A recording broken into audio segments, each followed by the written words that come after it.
नमस्ते मित्रों, Lata's Indian cooking channel में आप सभी का स्वागत है।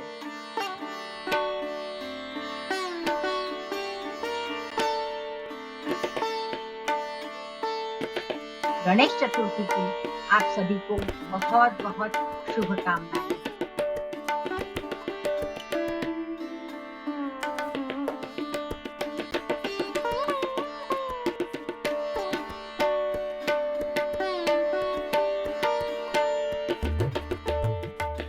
गणेश जी को लड्डू बहुत पसंद है, तो यहाँ मैंने अलग अलग तरह के लड्डू बताए हैं।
मैंने यहाँ नीचे लिंक भी दी है, जिसके वजह से आप भी उस तरह के लड्डू बना सकते हैं।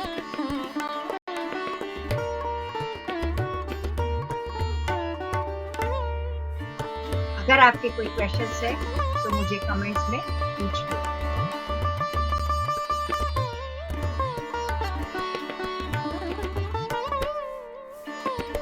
बहुत बहुत धन्यवाद आप सभी को एक और बार कहती हूँ, गणेश चतुर्थी की बहुत बहुत शुभकामनाएं।